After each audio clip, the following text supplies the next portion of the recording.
Halo guys, welcome back to channel Ratu Tips. Masih bersama saya Vika. Kali ini ada di episode 59. Gimana sih cara jualan produk yang slow moving alias nggak laku. Jadi gimana sih kak caranya jualan produk yang udah banyak banget nih stoknya tapi kok nggak laku-laku sih kak? Oke, aku bakalan ngasih tahu langsung dengan studi kasus lagi. Jadi kita lagi ada di Shopee nih. Jadi di Shopee ini kita mau ngasih salah satu contohnya. Jadi di sini tuh ada salah satu merek Indonesia ya. Jadi di sini tuh Frozen Store ya. Di sini halaman utamanya sudah banyak banget yang produk terlaris. Di semua produk juga udah banyak banget yang laku terjual, terlarisnya sampai banyak pokoknya di sini ya. Oke, tapi kalau misalkan yang terbaru tuh masih banyak juga beberapa produk yang belum ada review alias belum ada penjualan. Nah, berarti kan itu masih termasuk juga kepada produk yang slow moving. Nah, gimana caranya kita menjual produk slow moving alias produk yang kurang laku nih? Gimana caranya biar laku? Oke. Di sini saya membagikan pengalaman sebagai seorang digital marketing yang memang pernah mengalami dan ditantang menjual produk yang bener-bener gak laku banget. Gimana caranya biar laku ya, tapi tetap harus ada margin. Wow, PR banget kan, tapi nggak apa-apa, itu adalah salah satu tantangan dan ini insya Allah ilmunya bakalan aku bagiin ke teman-teman yang nonton video ini. Jadi tolong di share ke setiap teman-teman yang memang butuh informasi ini ya. Semoga sangat bermanfaat biar jadi amal jariah buat aku juga. Oke, jadi gimana caranya jualan produk slow moving yang nggak laku ya, yang nggak disukain sama orang-orang. Oke, yang pertama seperti ini contohnya studi kasus. Di sini tuh banyak juga beberapa yang belum ada reviewnya. Sebagai contoh aku mau ke sini nih, ke si Perfecto nih, mozzarella cheese ya. Pertama, kalian analisa apakah harganya sudah kompetitif. Yang pertama, harga kompetitif nggak nih? Kalau misalkan harga sudah kompetitif tapi nggak ada yang laku, berarti yang kedua, iklankan ya. Nah, iklannya tuh kayak gimana sih kak? Ya udah, sebelum iklan seperti biasa, bikin dulu konten. Gimana cara bikin konten menarik? Sempat dibahas di video sebelumnya ya.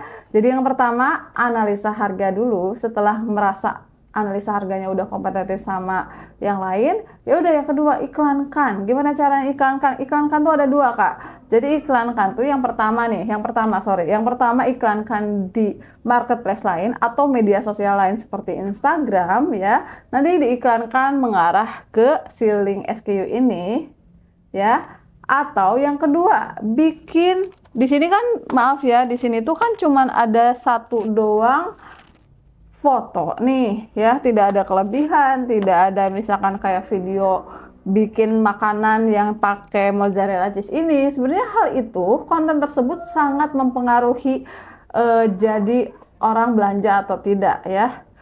Tidak dipungkiri, pokoknya tidak dipungkiri bahwa kalau misalkan kalian nih upload SKU kayak gini, cuman satu foto doang udah aja, terus di sini deskripsinya nggak ada, itu nggak akan menarik guys, nggak akan menarik audiens. Kenapa nggak menarik audiens? Karena itu, jadi orang juga nggak tahu, nggak dikasih tahu ini fungsinya mozzarella cheese buat apa. Berbeda halnya kalau misalkan kalian upload video, kalian bikin konten, misalkan kalian bikin cheesecake yang pakai mozzarella cheese, dimasukin tuh, diupload videonya ke sini, gue yakin bakalan rame ya. Jadi yang pertama, harga harus kompetitif. Yang kedua, bikin konten alias videonya yang benar-benar memberikan keunggulannya ya, bikin konten. Yang ketiga, iklanin guys. Jadi iklanin tuh dua kategori. Jadi iklan di media sosial lain atau diiklanin di Shopee-nya sendiri ya. Gimana caranya iklan di Shopee nanti bakalan aku bahas di video selanjutnya, gimana caranya analisa dari sisi keyword Shopee ya. Dan selanjutnya juga yang keempat adalah kalau misalnya kalian udah melakukan harga sudah kompetitif, udah bikin konten, udah diiklankan, masih aja belum laku, yang keempat apa coba? Kalian beli produk kalian sendiri. Di sini yang keempat tuh emang agak aneh juga, tapi pernah saya lakukan di perusahaan sebelumnya ya. Pokoknya tempat saya bekerja, saya ditantang ya, bikin ini produk laku, nggak ada review, gimana caranya biar laku. Saya langsung beli produk tersebut ya, bikin voucher, terus dibeli, terus langsung dikasih review bintang 5. Terus langsung saya iklankan lagi, tahu nggak reaksinya apa? terjual lebih dari 200 produk tersebut. Dan harga produknya tuh di kisaran 3 jutaan. Kebayang nggak? Berarti 3 juta dikali hampir 200, hampir 600 juta kan? Hampir 600 juta, akhirnya si produk tersebut sampai habis terjual pun sudah tidak ada stok di gudang. Sampai akhirnya banyak banget yang nanya, "Kak, mau dong produk tersebut kapan ada lagi?" Padahal itu produk nggak laku. Bisa kayak gitu ya. Makanya segala sesuatu kalau nggak pakai strategi, ya nggak akan laku. Makanya dari itu, kenapa kita harus melakukan strategi marketing? Salah satunya seperti itu.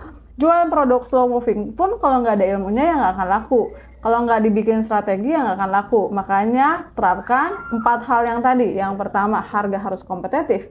Yang kedua, bikin konten yang menarik yang ditambahkan dengan berbagai kelebihan. Yang ketiga, iklankan.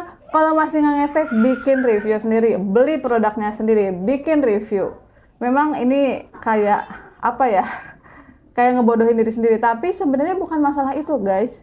Jadi orang tuh butuh trust ya, kepercayaan ya. Terkadang kalau orang nih lihat nggak ada review, yang pasti nggak akan beli. Makanya kenapa kalian beli produk kalian sendiri dan review bintang 5 ya. Jadi ini benar-benar udah kepepet, nggak laku-laku, udah kayak gitu. Dan yang kelima, kalau misalkan udah nih pakai cara review masih aja nggak laku, yang kelima apa coba? Jangan ngambil untung alias jangan ngambil margin di produk yang nggak laku. Sebagai contoh nih, kayak mozzarella cheese ini, harganya si HPP-nya misalkan di kisaran 29.000, ya udah kalian jual 29.999. Yang penting modal kalian balik. Nanti untuk substitusi margin bisa dapetin margin di produk lain yang paling laku. Jadi jangan terlalu khawatir ya. Jadi intinya adalah permainan, strategi. Kalau nggak ada strategi, kalian nggak bisa survive, guys. Jadi please, ya, jangan terlalu, bukan lurus juga ya. Maksudnya lurus udah bagus, tapi harus pakai strategi lah. Kalau misalnya nggak ada strategi, susah.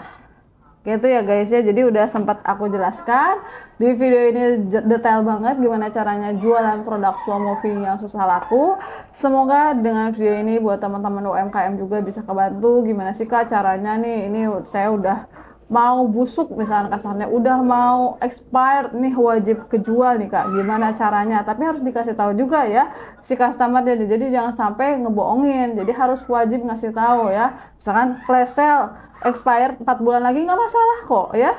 Orang tuh harus dikasih edukasi, jadi jangan sampai kalian jual murah tapi ternyata udah expired, jangan kayak gitu. Jadi please harus punya etika, attitude berbisnis. Pokoknya intinya kalian wajib punya attitude dan punya etika dalam berbisnis. Walaupun kalian misalkan dituntut jualan banyak, tapi tetap etika dan attitude wajib dipakai ya. Oke?